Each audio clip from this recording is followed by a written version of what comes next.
सुमतिभिरनुमेयं शुभ्रकाजं सखाजं सुखमजमनपाजं मुक्त्युपाजं विमायं ग्रहजमहममेयं झेजमाम्नायगेयं सदजमसदजेजं श्रीसहाजं भजेजम् अभ्रमं भङ्गरहितं जडं विमलं सदा आनन्दतीर्थमतुलं भजे तापत्रयापहम् भवति यदनुभावाद्यडमूकोऽपि वाग्मि जडमतिरपि जन्तुर्जायते प्राज्ञमौलिः सकलवचनचेतो देवता भारती सा मम वचसि निधत्तां सन्निधिं मानसे च मिथ्यासिद्धान्तदुद्ध्वान्तविध्वंसनविचक्षणः जयतीर्थाख्यतरनिर्भासतां नो हृदम्बरे अर्थिकल्पितकल्पोऽयं प्रत्यर्थिगजकेसरी व्यासतीर्थगुरुर्भूयादस्मदिष्टार्थसिद्धये पूज्याय राघवेन्द्राय सत्यधर्मरताय च भजतां कल्पवृक्षाय नमतां कामधेनवे तपस्वाध्याय शुश्रूषा कृष्णपूजारतं मुनिं विश्वेशमिष्टदं वन्दे परिम्राट् चक्रवर्तिनं श्रीगुरुभ्यो नमः हरि ओम।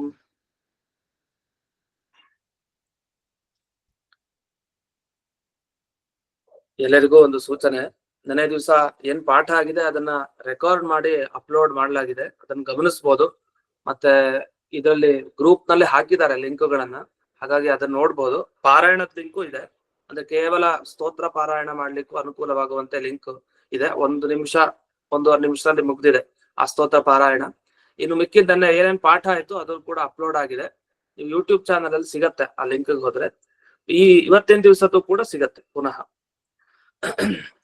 ಈಗ ನಿನ್ನೆ ಹೇಳಿದಂತೆ ಇವತ್ತು ಪ್ರಾರ್ಥನಾ ದಶಕ ಸ್ತೋತ್ರ ಅಂತ ಅದನ್ನ PDF ಅನ್ನ ಕಳಿಸಲಾಗಿದೆ, ಅದನ್ನೊಮ್ಮೆ ನೋಡಿ. ಇದನ್ನು ವಾದಿರಾಜರು ಮಾಡಿದ್ದು. ನಾವು ಪ್ರತಿನಿತ್ಯ ದೇವರ ಹತ್ರ ಹೇಗೆ ಪ್ರಾರ್ಥನೆಯನ್ನ ಮಾಡಬೇಕು ಅನ್ನೋದ್ರ ಬಗ್ಗೆ ಇಲ್ಲಿ ತಿಳಿಸ್ತಾ ಇದ್ದಾರೆ. ಅದಕ್ಕೆ ಇದಕ್ಕೆ ಹೆಸರೇ ಪ್ರಾರ್ಥನಾ ದಶಕ ಸ್ತೋತ್ರಂ ಅಂತ ಇದಕ್ಕೆ ಹೆಸರು. ಒಟ್ಟು 10 ಸ್ತೋತ್ರ, 10 ಶ್ಲೋಕಗಳಿದೆ ಅಲ್ಲಿ. ಅದರಲ್ಲಿ 11 ಶ್ಲೋಕ, ಒಟ್ಟು 12 ಶ್ಲೋಕ ಕಾಣ್ತೀವಿ ವಸ್ತುತಃ ಈ ಸ್ತೋತ್ರದಲ್ಲಿ. ಅದರಲ್ಲಿ 10 ಶ್ಲೋಕ ಪ್ರಾರ್ಥನೆಗೋಸ್ಕರ ಅಂತಾನೆ ಇರೋದು. ಹಾಗಾಗಿ ಪ್ರಾರ್ಥನಾ ದಶಕ ಅಂತ ಪ್ರಸಿದ್ಧಿಗೆ ಬಂದಿರೋದು ಈ ಸ್ತೋತ್ರ. ಮೊದಲನೇದಾಗಿ ನೋಡೋಣ, ಮೊದಲನೇ ಶ್ಲೋಕ. ರಮಾ ರಮಣ ಮಧ್ವಾದಿ ದೇಶಿಕ ಶ್ರೀ ಹೃದಬ್ಜಗ ಹಯಗ್ರೀವ ಕೃಪಾಲೋ ಮೇ ಪ್ರಾರ್ಥನಾ ಶೃಣು ಸಾದರಂ. ಇಲ್ಲಿ ಹಯಗ್ರೀವನ ಪ್ರಾರ್ಥನೆಯನ್ನ ಪುನಃ ಮಾಡ್ತಾ ಇದ್ದಾರೆ. ವಾದಿರಾಜರಿಗೆ ಅತ್ಯಂತ ಪ್ರೀತಿಯ ದೇವರು ಹಯಗ್ರೀವ ದೇವರು. ನಾವು ಬೇರೆ ದೇವರ ಹತ್ರನೂ ಈಗ ಪ್ರಾರ್ಥನೆ ಮಾಡ್ಬೋದು. ನಮ್ಮ ಆರಾಧ್ಯ ಮೂರ್ತಿಗಳು ಅಂತ ಇರುತ್ತಲ್ಲ, ಒಬ್ಬೊಬ್ಬರಿಗೆ ಒಂದೊಂದು ದೇವರನ್ನ ಕಂಡ್ರೆ ತುಂಬಾ ಇಷ್ಟ ಇರುತ್ತೆ. ಆ ವಸ್ತುತಃ ದೇವರ ರೂಪ ಎಲ್ಲನೂ ಇಷ್ಟ ಆಗ್ಲೇಬೇಕು. ಹಯಗ್ರೀವ ಬೇರೆ ಅಲ್ಲ, ನರಸಿಂಹ ಬೇರೆ ಅಲ್ಲ, ಕೃಷ್ಣ ಬೇರೆ ಅಲ್ಲ, ಎಲ್ಲ ಒಂದೇ. ಆದ್ರೂ ನಮ್ಮ ಕುಲದೇವರು ಇರ್ತಾರೆ, ಕುಲದೇವರ ಪ್ರಾರ್ಥನೆ ಮಾಡ್ಬೇಕು. ಹೇಗ್ ಮಾಡ್ಬೇಕು? ಎಷ್ಟೋ ಕಡೆ ಕುಲದೇವರ ಬಗ್ಗೆ ಸ್ತೋತ್ರಗಳೇ ಇರಲ್ಲ. ಈಗ ನಮ್ಮ ಕುಲದೇವರು ಒಂದಿರುತ್ತೆ, ಆದ್ರೆ ಯಾರು ಸ್ತೋತ್ರ ಮಾಡಿರೋದಿಲ್ಲ. ಶ್ರೀನಿವಾಸ ಆದ್ರೆ ಶ್ರೀನಿವಾಸನ ಬಗ್ಗೆ ಸುಮಾರು ಸ್ತೋತ್ರ ಇದೆ. ನರಸಿಂಹ ದೇವರ ಬಗ್ಗೆ ಆದ್ರೆ ನರಸಿಂಹನ ಬಗ್ಗೆ ಸುಮಾರು ಸ್ತೋತ್ರ ಇದೆ. ಆದ್ರೆ ಕುಲದೇವರು ಆಯಾಯ ಪ್ರದೇಶದಲ್ಲಿರೋ ಕುಲದೇವರ ಬಗ್ಗೆ ಸ್ತೋತ್ರ ಇರಲ್ಲ. ಆದ್ರೆ ಯೋಚಿಸೋ ಹಾಗಿಲ್ಲ, ಈ ಪ್ರಾರ್ಥನೆಯನ್ನ ಮಾಡ್ಬೋದು. ಇಲ್ಲಿ ಹಯಗ್ರೀವ ಅಂತ ಇಲ್ಲಿ ಹೇಳ್ತಾರೆ. ಅದ್ರ ಮುಂದೆ ಏನೇನು 2ನೇ ಶ್ಲೋಕದಿಂದ ಶುರುವಾಗತ್ತೆ ಅದೆಲ್ಲವನ್ನು ನಮ್ಮ ಕುಲದೇವರ ಹತ್ರ ಬೇಡ್ಕೊಳ್ಬಹುದು. ಮೊದಲನೇದಾಗಿ ಹಯಗ್ರೀವ ಕೃಪಾಲೋಮೆ, ದೇವರನ್ನ ಕೃಪಾಳು ಅಂತ ಕರೀತಾರೆ. ಕೃಪಾಳು ಅಂದ್ರೇನು? ತುಂಬಾ ಕೃಪೆಯನ್ನ ತೋರಿಸೋರ್ಗೆ, ದಯೆಯನ್ನ ತೋರಿಸೋರ್ಗೆ ಕೃಪಾಳು ಅಂತ ಕರೀತಾರೆ. ಅದೇನಂದ್ರೆ ದಯೆ ತೋರಿಸೋದು ಕೆಲವ್ರ ಸ್ವಭಾವ ಆಗಿರುತ್ತೆ. ಈಗ ಎಲ್ರೂ ಉಪಕಾರ ಮಾಡೋದಿಲ್ಲ. ಅಂದ್ರೆ ಉಪಕಾರ ಮಾಡ್ಬೇಕು ಅಂದ್ರೆ ಏನೋ ಒಂದು ಲಾಭ ಬೇಕು, ಇವರಿಂದ ಏನಾದ್ರೂ ನಮ್ಗೆ ಉಪಯೋಗ ಇದೆ ಅಂದ್ರೆ ಆಗ ಅವರಿಗೆ ಉಪಕಾರ ಮಾಡೋದಿರತ್ತೆ. ಆದ್ರೆ ದೇವರ ಹಾಗಲ್ವಂತೆ, ದೇವರ ಮೈಯಲ್ಲೇ ಆ ಸ್ವಭಾವ ಬೆಳ್ಕೊಂಡಿದೆ ಅಂತೆ. ಎಂಥ ಸ್ವಭಾವ? ಇನ್ನೊಬ್ಬರಿಂದ ಉಪಕಾರ ಇದೆಯೋ ಇಲ್ವೋ ಅದು ಬೇಡ ನನಗೆ, ಆದ್ರೆ ಅವ್ರಿಗೆ ಒಳ್ಳೇದಾಗ್ಬೇಕು ಅಂತ ಭಗವಂತ ತಾನು ಅನುಗ್ರಹ ಮಾಡ್ತಾನೆ. ಈ ನಿಟ್ಟಿನಲ್ಲಿ ಎಲ್ಲ ಮನುಷ್ಯರಿಗೆ ದೇಹ ಕೊಟ್ಟಿದ್ದಾನೆ, ದೇಹ ಕೊಟ್ಟು ಉತ್ತಮ ಜನ್ಮ ಕೊಟ್ಟು ಉದ್ಧಾರ ಮಾರ್ಗ ಹೋಗುವಂತೆ ಅನುಗ್ರಹ ಮಾಡ್ತಾ ಇದ್ದಾನೆ. ಅದನ್ನ ಅವನನ್ನ ಕೃಪಾಳು ಅಂತ ಕರೀತಾರೆ. ಅವನ ಹತ್ರ ಹೋಗಿ ಏನ್ ಕೇಳ್ಬೇಕು? ಮೇ ಪ್ರಾರ್ಥನಂ, ನನ್ನ ಪ್ರಾರ್ಥನೆಯನ್ನ ಸಾಧನಂ ಶೃಣು, ಸ್ವಲ್ಪ ಗಮನ ಇಟ್ಟು ಕೇಳು ಅಂತ ದೇವರ ಹತ್ರ ಹೇಳ್ಬೇಕಂತೆ. ಯಾಕೆಂದ್ರೆ ನಮ್ ತರ ಲಕ್ಷಾಂತರ ಭಕ್ತರ ಪ್ರಾರ್ಥನೆ ಮಾಡ್ತಾ ಇರ್ತಾರೆ. ದಿವಸ ಅವನು ಯಾವ ಭಕ್ತರ ಮುಖ ನೋಡ್ಬೇಕು? ನಮ್ಮ ಮುಖ ನೋಡ್ಬೇಕಾ, ಇನ್ನೊಬ್ಬರ ಮುಖ ನೋಡ್ಬೇಕಾ? ವಸ್ತುತಃ ಅವನು ಒಂದೇ ಕ್ಷಣದಲ್ಲಿ ಎಲ್ಲಾ ಭಕ್ತರ ಮುಖ ನೋಡ್ಲಿಕ್ಕೆ ಸಾಧ್ಯ ಇದೆ. ಯಾಕೆ? ಸಹಸ್ರ ಶೀರ್ಷ ಪುರುಷ ಅಂತ ಪುರುಷ ಸೂಕ್ತದಲ್ಲಿ ಹೇಳುವಂತೆ ವಿಶ್ವತಶ್ಚಕ್ಷು, ಎಲ್ಲಾ ಕಡೆ ಅವನ ಕಣ್ಣು. ಹಾಗಾಗಿ ಎಲ್ಲರನ್ನು ನೋಡ್ತಾನೆ. ಆದ್ರೆ ಕೃಪಾ ದೃಷ್ಟಿಯಿಂದ ನೋಡ್ತಾ ಇರೋ, ಕೇಳು ನನ್ನ ಪ್ರಾರ್ಥನೆ ಏನು ಅದನ್ನ ಕೇಳು ಅಂತ. ಯಾರ ಬಗ್ಗೆ ಇಲ್ಲಿ ಹೇಳ್ತಾ ಇರೋದು? ಹಯಗ್ರೀವ ದೇವರ ಬಗ್ಗೆ ಹೋಗಿ ವಾದಿರಾಜರು ಮುಂದೆ ನಿಂತ್ಕೊಂಡಿದ್ದಾರೆ, ಪ್ರಾರ್ಥನೆ ಮಾಡ್ತಾ ಇದ್ದಾರೆ. ಆ ಹಯಗ್ರೀವ ದೇವರು ಎಲ್ಲಿದ್ದಾರೆ ಅಂತ ನಾವು ಚಿಂತಿಸ್ಬೇಕು ಅಂದ್ರೆ ರಮಾರಮಣ ಅಂತ ಮೊದಲು ಹೇಳ್ತಾರೆ. ಹಯಗ್ರೀವ ಅಂದ್ರೆ ರಮಾರಮಣ, ಅವನು ಲಕ್ಷ್ಮೀ ದೇವಿಯ ರಮಣ ಅಂದ್ರೆ ಪತಿ, ಗಂಡ ಅಂತ ಅರ್ಥ. ಅಂದ್ರೆ ಯಾರನ್ನ ಚಿಂತಿಸ್ಬೇಕು? ಲಕ್ಷ್ಮೀ ಹಯಗ್ರೀವ ಅಂತನ? ಹೌದು, ಲಕ್ಷ್ಮೀ ಹಯಗ್ರೀವನ ಚಿಂತನೆ ಮಾಡ್ಬೇಕು. ಅಥವಾ ಅಶ್ವಿನಿ ಹಯಗ್ರೀವ ಅಂತ, ಹಯಗ್ರೀವ ದೇವರ ಪತ್ನಿಯ ಹೆಸರು ಅಶ್ವಿನಿ ಅಂತ ಹೆಸರು. ಹಾಗಾಗಿ ಅಶ್ವಿನಿ ಹಯಗ್ರೀವರ ಪ್ರಾರ್ಥನೆ ಮಾಡ್ಬೇಕು. ಯಾಕೆ? ಲಕ್ಷ್ಮೀ ದೇವಿಯನ್ನ ಮರೆತು ದೇವರನ್ನಾಗ್ಲಿ, ದೇವರನ್ನ ಮರೆತು ಕೇವಲ ಲಕ್ಷ್ಮಿಯನ್ನಾಗ್ಲಿ ನಾವು ಎಂದಿಗೂ ಕೂಡ ನಮಸ್ಕಾರ ಮಾಡ್ಬಾರ್ದು. ಜೊತೆಗೆ ದಂಪತಿಗಳವರು ದಂಪತಿಗಳ ರೀತಿಯಲ್ಲಿ ನಮಸ್ಕಾರ ಮಾಡ್ಬೇಕು. ಅದು ಕೂಡ ದೇವರು ಎಲ್ಲಿರ್ತಾನೆ? ಶ್ರೀ ಮಧ್ವಾದಿ ದೇಶಿಕ ಶ್ರೀ ಹೃದಬ್ಜಗ ಅಂತ. ಮಧ್ವಾದಿ ಅಂದ್ರೆ ಮಧ್ವ ಅನ್ನೋ ಶಬ್ದದಿಂದ ಮಧ್ವಾಚಾರ್ಯರನ್ನು ತಗೊಳ್ಬೇಕು. ನಮ್ಮ ಮೂಲ ಗುರುಗಳು ಮಧ್ವಾಚಾರ್ಯರು. ಆ ಮಧ್ವಾಚಾರ್ಯರಿಂದ ಹಿಡಿದು ಯಾವ ದೇಶಿಕರು ಅಂದ್ರೆ ಗುರುಗಳು ಅಂತ ಅರ್ಥ. ದೇಶಿಕ ಅಂದ್ರೆ ಗುರು ಅಂತ ಅರ್ಥ. ದೇಶ ಅಂದ್ರೆ ಉಪದೇಶ. ಯಾರು ಉಪದೇಶ ಮಾಡ್ತಾರೆ ಅವ್ರಿಗೆಲ್ಲ ದೇಶಿಕರು ಅಂತ ಕರೀತಾರೆ. ಅದು ಉಪದೇಶ ಅನ್ನೋಲಿ ಉಪ ಹೋಗ್ಬಿಟ್ಟಿದೆ, ದೇಶ ಉಳ್ಕೊಂಡಿದೆ. ದೇಶ ಅಂದ್ರೆ ಉಪದೇಶ ಅಂತ ಅರ್ಥ. ಉಪದೇಶ ಮಾಡೋರ್ಗೆ ದೇಶಿಕರು ಅಂತ ಬಂದ್ಬಿಟ್ಟಿದೆ ಅದು. ಈಗ ಹೇಗೆ ಸತ್ಯಭಾಮ ಅಂತಂದ್ರೆ ಸತ್ಯ ಭಾಮ, ಅಥವಾ ವೇದವ್ಯಾಸರು ಅಂದ್ರೆ ವೇದ ವ್ಯಾಸ ಅಂತ, ಹೀಗೆ ಚಿಕ್ಕ ಶಬ್ದಗಳಿಂದ ಅರ್ಧ ಒಡೆದು ಆ ಹೆಸರುಗಳನ್ನ ಹೇಗೆ ಮಾತಾಡ್ತಾರೋ ಅದೇ ರೀತಿ ಉಪದೇಶ ಹೋಗಿ ದೇಶ ತಗೊಂಡು ಆ ದೇಶಿಕರು ಅಂದ್ರೆ ಉಪದೇಶ ಮಾಡೋರು ಅಂತ ಅರ್ಥ. ಯಾರ್ಯಾರು ನಮ್ಗೆ ಉಪದೇಶ ಮಾಡೋರು? ಮಧ್ವಾಚಾರ್ಯರಿಂದ ಹಿಡಿದು ಎಲ್ಲ ನಮ್ಮ ಮಠದ ಎಲ್ಲ ಕುಲ ಗುರುಗಳು ಯಾರ್ಯಾರಿದೆ ಅವರೆಲ್ಲ ನಮ್ಗೆ ಉಪದೇಶ ಮಾಡೋರು ಅಂತ. ಗುರುಗಳ ಹೃತ್ ಅಬ್ಜ ಗ ಅಂತ 3 ಶಬ್ದ ಇದೆ. ಹೃತ್ ಅಬ್ಜ ಗ. ಹೃತ್ ಅಂದ್ರೆ ಏನು? ಹೃದಯ ಅಂತ ಅರ್ಥ. ಹೃದಯ ಅಂದ್ರೆ ಅದೊಂದು ಕಮಲದ ರೀತಿಯಲ್ಲಿ ಇದೆ, ಹೃದಯ ಕಮಲ, ಅಲ್ಲಿ ಭಗವಂತ ಇದ್ದಾನೆ. ಅಂದ್ರೆ ಒಟ್ಟ ಅಭಿಪ್ರಾಯ ಏನು ಅಂದ್ರೆ ವಾದಿರಾಜರು ಹಯಗ್ರೀವ ದೇವರ ಹತ್ರ ಹೋಗಿದ್ದಾರೆ, ಪ್ರಾರ್ಥನೆ ಮಾಡ್ತಾ ಇದ್ದಾರೆ. ನನ್ನ ಪ್ರಾರ್ಥನೆಯನ್ನ ಬಹಳ ಎಚ್ಚರ ಇಟ್ಟು, ಇಲ್ಲಿ ಎಚ್ಚರ ಕೊಟ್ಟು ನನ್ನ ಪ್ರಾರ್ಥನೆಯನ್ನ ಕೇಳು ಅಂತ ಹೇಳಿದ್ರು. ಆದ್ರೆ ಎಲ್ಲಿರೋ ಹಯಗ್ರೀವ ದೇವರಿದು? ಮಧ್ವಾಚಾರ್ಯರ ಹೃದಯದ ಒಳಗಡೆ ಇರುವಂತ ಹಯಗ್ರೀವ ದೇವರು. ನಾವ್ ಯಾವತ್ತೂ ಅಷ್ಟೇ, ನಮ್ಮ ಮುಂದೆ ಯಾವ್ದಾರ ಒಂದು ಪ್ರತಿಮೆಯನ್ನು ಇಟ್ಟುಕೊಂಡಿದ್ರೆ ಆ ಪ್ರತಿಮೆಯಲ್ಲಿ ದೇವ್ರು ಇರ್ತಾನೆ. ಅದ್ರ ಮುಂಚೆ ಮಧ್ವಾಚಾರ್ಯರಿದ್ದಾರೆ, ಆ ಮಧ್ವಾಚಾರ್ಯರ ಒಳಗಡೆ ಆ ದೇವರಿದ್ದಾನೆ, ಲಕ್ಷ್ಮೀ ಸಹಿತನಾದ ದೇವರಿದ್ದಾನೆ ಅಂತ ಧ್ಯಾನವನ್ನ ಮಾಡ್ಬೇಕು. ಅದನ್ನ ಗೋಲಕತ್ರಯ ಚಿಂತನೆ ಅಂತಾನು ಹೇಳ್ತಾರೆ. ಗೋಲಕತ್ರಯ 3 ಸರ್ಕಲ್, 3 ಗೋಲಕ ಅಂದ್ರೆ ಸರ್ಕಲ್, 3 ಸರ್ಕಲ್ ಹಾಕೊಳ್ಳೋದು. ಅಂದ್ರೆ ನಮ್ಮ ಗುರುಗಳೊಬ್ರು, ಆ ಗುರುಗಳ ಒಳಗಡೆ ಮುಖ್ಯ ಪ್ರಾಣ ದೇವರು ಅಂದ್ರೆ ವಾಯುದೇವರು, ಅವರ ಒಳಗಡೆ ದೇವರು. ಹೀಗೆ ಚಿಂತನೆ ಯಾವತ್ತು ಮಾಡ್ಬೇಕು. ಇದನ್ನ ಇಲ್ಲಿ ಹಯಗ್ರೀವನ ಬಳಿ ಹೋಗಿ ವಾದಿರಾಜರು ಪ್ರಾರ್ಥನೆಯನ್ನ ಮಾಡಿದ್ದಾರೆ. ಇನ್ನು ಮುಂದೆ ಹೋಗೋಣ. ಇಲ್ಲೊಂದು ಮಾತು, ಮಧ್ವಾಚಾರ್ಯರನ್ನ ಯಾಕೆ ನಾವು ಆಶ್ರಯಿಸ್ಬೇಕು? ಮಧ್ವಾಚಾರ್ಯ ಒಳಗಡೆ ಇರೋ ದೇವರನ್ನೇ ಆರಾಧನೆ ಮಾಡ್ಬೇಕಂತೆ, ವಾಯುದೇವರ ಒಳಗಡೆ ಇರೋ ದೇವರನ್ನೇ. ಯಾಕೆಂದ್ರೆ ನಮ್ಗೆ ಉಪನಿಷತ್ತಿನಲ್ಲಿ ಒಂದು ಪ್ರಸಿದ್ಧವಾದ ಘಟನೆ ಇದೆ. ದೇವತೆಗಳು ಯಾವಾಗ್ಲೂ ದೈತ್ಯರ ಮುಂದೆ ಸೋಲ್ತಾನೆ ಇದ್ರು. ಯಾಕೆ ಸೋಲ್ತಾ ಇದ್ರು ಅಂದ್ರೆ ಅವ್ರೊಂದು ತಪ್ಪು ಮಾಡ್ತಾ ಇದ್ರು. ಯಾವಾಗ್ಲೂ ವಿಷ್ಣುವಿನ ಹೋಮ ಎಲ್ಲ ಮಾಡ್ತಾ ಇದ್ರು, ಯಾಗ ಎಲ್ಲ ಮಾಡ್ತಾ ಇದ್ರು. ಅದು ಗೆಲ್ಬೇಕಾಗಿತ್ತಲ್ಲ, ಯಾಕೆ ದೈತ್ಯರನ್ನ ಗೆಲ್ಲಿಕ್ಕೋಸ್ಕರ ಅಂತಾನೆ ಹೋಮ ಯಾಗಾದಿಗಳನ್ನ ಅನುಷ್ಠಾನ ಮಾಡಿದ್ದು. ಆದ್ರೆ ಅವರು ಮಧ್ವಾಚಾರ್ಯರ ಒಳಗಡೆ ಅಂದ್ರೆ ವಾಯುದೇವರ ಒಳಗಡೆ ಇರೋ ದೇವರನ್ನ ಧ್ಯಾನ ಮಾಡ್ತಾ ಇರ್ಲಿಲ್ಲ. ಸುಮ್ನೆ ಹಾಗೆ ಪ್ರತಿಮೆಯ ಒಳಗಡೆ ಇರೋ ದೇವರನ್ನ ಧ್ಯಾನ ಮಾಡ್ತಾ ಇದ್ರು. ಅದಕ್ಕೆ ದೈತ್ಯರು ಯಾವಾಗ್ಲೂ ಕೂಡ ಬಂದು ದೇವತೆಗಳಿಗೆ ತೊಂದರೆ ಕೊಟ್ಟು ಗೆದ್ಕೊಂಡು ಹೋಗ್ತಾ ಇದ್ರು. ಒಂದು ಸಲಿ ಮುಖ್ಯ ಪ್ರಾಣ ದೇವರ ಒಳಗಡೆ ಇರುವಂತಹ ದೇವರನ್ನು ಚಿಂತನೆ ಮಾಡಿದ್ರು, ಅಲ್ಲಿ ಇರೋ ದೇವರಿಗೆ ಪೂಜೆ ಮಾಡಿದ್ರು. ಆ ಪೂಜೆ ಮಾಡಿದಾಗ ದೈತ್ಯರು ದೇವತೆಗಳನ್ನು ಗೆಲ್ಲಿಕ್ ಸಾಧ್ಯ ಆಗ್ಲಿಲ್ಲ. ಬಂದ್ರು ದೈತ್ಯರು ಅಲ್ಲೂ ಕೂಡ, ಆದ್ರೆ ಏನು ಆಗಿಲ್ಲ, ಪುಡಿ ಪುಡಿಯಾಗಿ ಹೊರಟೋದ್ರು ಅಂತ ಹೇಳ್ತಾರೆ. ಹೀಗೆ ಆಚಾರ್ಯರು ಮಧ್ವಾಚಾರ್ಯರ ಒಳಗಡೆ ಇರುವಂತ ಆ ಭಗವಂತನನ್ನ ಪ್ರಾರ್ಥನೆ ಮಾಡ್ಬೇಕು. ಸರ್ ಮಧ್ವಾಚಾರ್ಯ ಒಳಗಡೆ ಒಂದು ಹೃದಯ ಕಮಲ ಇದೆ, ಆ ಹೃದಯ ಕಮಲದ ಒಳಗಡೆ ಪರಮಾತ್ಮ ಕೂತಿದ್ದಾನೆ ಲಕ್ಷ್ಮೀ ಸಹಿತನಾಗಿ. ಅವನ ಹತ್ರ ಹೋಗಿ ಪ್ರಾರ್ಥನೆಯನ್ನ ಕೇಳು ಕೇಳು ಅಂತ ಮಾಡ್ಬೇಕು. ಹಾಗಾಗಿ ನಾವು ಕುಲದೇವರ ಹತ್ರ ಹೋದ್ರೆ ನಾವೇನ್ ಹೇಳ್ಬೇಕು? ಅಲ್ಲಿ ಹೋದಾಗ ಕುಲದೇವರನ್ನ ಹೇಗ್ ಚಿಂತಿಸ್ಬೇಕು? ಮಧ್ವಾಚಾರ್ಯರ ಒಳಗಡೆ ಅಂದ್ರೆ ಅವರ ಹೃದಯ ಕಮಲ ಏನಿದೆ ಅದರ ಒಳಗಡೆ ನಮ್ಮ ಕುಲದೇವರಿದ್ದಾರೆ. ಕುಲದೇವರು ಶ್ರೀನಿವಾಸ ಅಂದ್ರೆ ಪದ್ಮಾವತಿ ಸಹಿತ ಶ್ರೀನಿವಾಸ ಇದ್ದಾರೆ. ಅವ್ರ ಹತ್ರ ಹೋಗಿ ಶೃಣು ಸಾದರಂ, ನನ್ನ ಈ ಪ್ರಾರ್ಥನೆಯನ್ನ ಬಹಳ ಲಕ್ಷ್ಯ ಇಟ್ಟು ಇಲ್ಲಿ ನೋಡಿ ಕೇಳು ಅಂತ ಹೇಳ್ಬೇಕಾಗ್ತದೆ. ಇನ್ನು ಎರಡನೇ ಶ್ಲೋಕಕ್ಕೆ ಹೋಗೋಣ. ಅಯೋಗ್ಯ ವಿಷಯೇ ಸ್ವಾಮಿನ್ ಅಯೋಗ್ಯ ವಿಷಯೇ ಸ್ವಾಮಿನ್